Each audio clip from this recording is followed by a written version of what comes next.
ख्याली नहीं है, अब तो कयामत की घड़ी ने भी खतरे का अलार्म बजा दिया है। इसमें आप समझिए यूक्रेन युद्ध को कितना ज्यादा खतरनाक रोल जो है वो माना जा रहा है। क्या आधी रात को धमाका तय है? न्यूक्लियर वॉर की टिक क्या इशारा करती है, ये इस स्पेशल रिपोर्ट के जरिए हम आपको दिखाते हैं, जिसमें आपको सब कुछ मालूम है।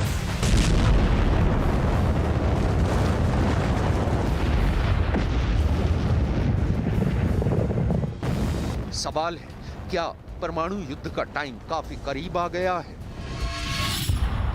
कीव में 425 न्यूक्लियर शेल्टर का बनना, अमेरिका के एनएसए का रूस से बातचीत और अब डूम्सडे क्लॉक की वार्निंग ने वैज्ञानिकों की नींद उड़ा रखी है।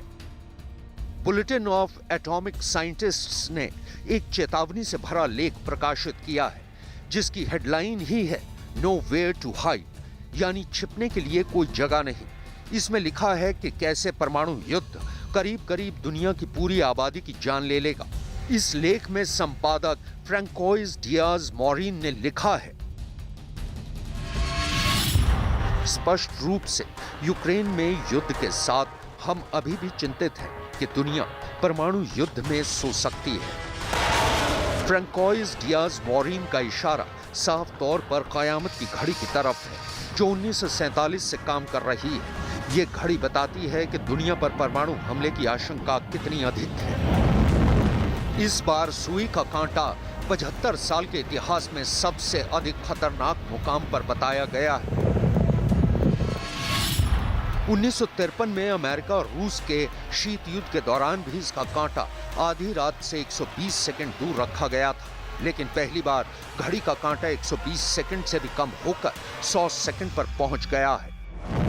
The bulletin of the atomic scientists के वैज्ञानिक रॉबर्ट रोजनर के मुताबिक 1949 में जब रूस ने पहला परमाणु बम RDX-1 का परीक्षण किया और दुनिया में परमाणु हथियारों की दौड़ शुरू हुई, उस वक्त आधी रात से 180 सेकंड का फासला था।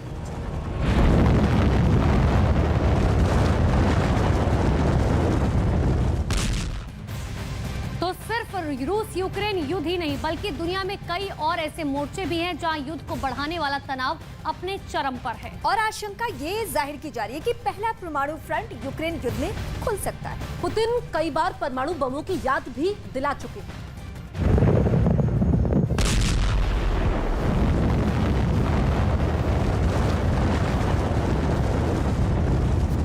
परमाणु बम को बनाने की शुरुआत सबसे पहले अमेरिका ने सेकेंड वर्ल्ड वॉर के दौरान की थी। अमेरिका ने साल 1942 में परमाणु हथियार बनाने के लिए मैनहट्टन परियोजना की शुरुआत की थी, जिसमें तब $2 अरब का खर्च आया था, जो आज की तारीख में 2 लाख करोड़ भारतीय रुपए के बराबर है। फिर रूस, ब्रिटेन और फ्रांस जैसे देश एटॉमिक होड़ में शामिल हो गए। अगर दुनिया के परमाणु बमों की तादाद को ग्राफ के जरिए समझने की कोशिश करें तो साल 1945 में 2 एटम बम से बढ़कर साल 1985 में कोल्ड वॉर के आखिरी दौर में पूरी दुनिया में परमाणु हथियारों का जखीरा टॉप पर था। उस वक्त एटम बमों की तादाद 66,449 तक पहुंच गई थी। Bulletin of the atomic scientists द्वारा बनाए गए डेटा से पता चलता है कि 1986 के बाद से एटम बम कम होते गए हैं। Federation of American scientists FAS के मुताबिक 1990 के दशक की तुलना में हाल के दिनों में परमाणु हथियारों को नष्ट करने की रफ्तार में कमी तो जरूर आई है, लेकिन एक अनुमान के मुताबिक दुनिया में अभी भी तकरीबन 13,900 परमाणु बम मौजूद हैं। हालांकि शीत युद्ध के बाद परमाणु हथियारों के जखीरे में कमी आई है, लेकिन आज भी दुनिया के कई देशों के पास हजारों की संख्या में यह हथियार मौजूद है।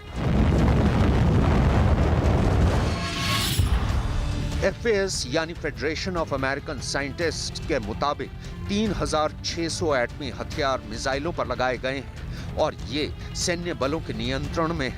इनमें से करीब 1,800 हथियार हाई अलर्ट मोड में हैं और शॉर्ट नोटिस पर हमले के लिए तैयार रहते हैं। रूस ने 1,600 हथियार मिसाइल पर तैनात कर रखे हैं। अमेरिका ने भी इतनी ही संख्या में हथियारों को तैनात कर रखा है। फ्रांस ने 280 और ब्रिटेन ने 120 परमाणु हथियार तैनात कर रखे हैं। Stockholm International Peace Research Institute ने अपनी 2022 के सालाना रिपोर्ट में आशंका जाहिर की है कि दुनिया में बढ़े तनाव के चलते परमाणु हथियारों के इस्तेमाल का जोखिम दशकों में सबसे अधिक बढ़ गया है। दुनिया में परमाणु हथियारों की तादाद बढ़ने की आशंका है। ऐसे में ये जान लेना बहुत ही जरूरी है कि फिलहाल दुनिया के कितने मोर्चों पर युद्ध को बढ़ाने वाला तनाव अपने चरम पर है। पहला परमाणु फ्रंट यूक्रेन युद्ध में खुल सकता है। पुतिन कई बार दुनिया को अपने पावरफुल परमाणु बमों की याद दिला चुके हैं। दूसरा न्यूक्लियर फ्रंट बाल्टिक देशों में मौजूद नेटो और रूस के बीच खुल सकता है, जहां न्यूक्लियर टेंशन बढ़ने की आशंका है।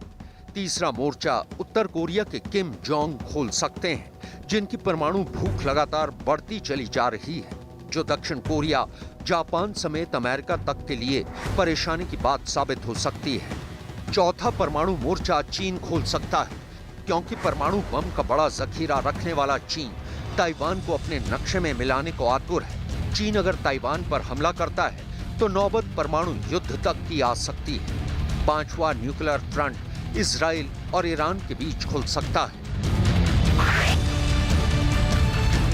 अगर इन 5 मोर्चों में से किसी भी एक मोर्चे पर परमाणु युद्ध हो गया तो नतीजा बहुत ही भयावह होगा।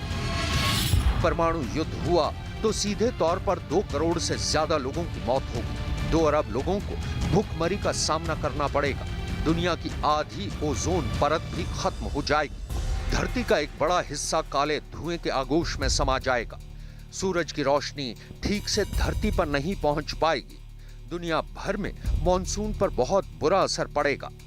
परमाणु बम ऐसे बम होते हैं जो न्यूक्लियर रिएक्शन की वजह से बहुत छोटे होने के बावजूद भी बहुत बड़े धमाके कर सकते हैं। ये बम न्यूक्लियर फ्यूजन यानी नाभिकीय संलयन या फिर न्यूक्लियर फिजन यानी नाभिकीय विखंडन के फॉर्मूले पर काम करते हैं, जो विस्फोट के बाद बड़ी तबाही लाते हैं।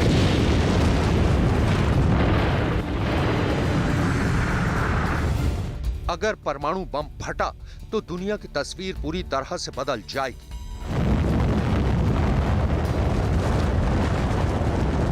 ये बम दुनिया के जिस हिस्से पर गिरेगा वो वीरान हो जाएगा।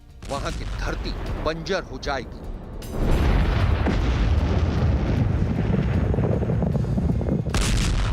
अगर न्यूक्लियर वॉर हुई तो उसके आगे यूक्रेन युद्ध के ये धमाके भी बहुत छोटे साबित होंगे, क्योंकि वो धमाका इससे कई गुना बड़ा होगा, जोरदार होगा, क्योंकि न्यूक्लियर बम से बड़ा धमाका करने वाला बम अभी बना ही नहीं है। यही वजह है कयामत वाली घड़ी खतरे की घंटी बजा रही है। बड़ी खबर रूस यूक्रेन युद्ध से जुड़ी हुई। युद्ध में दोनों देशों को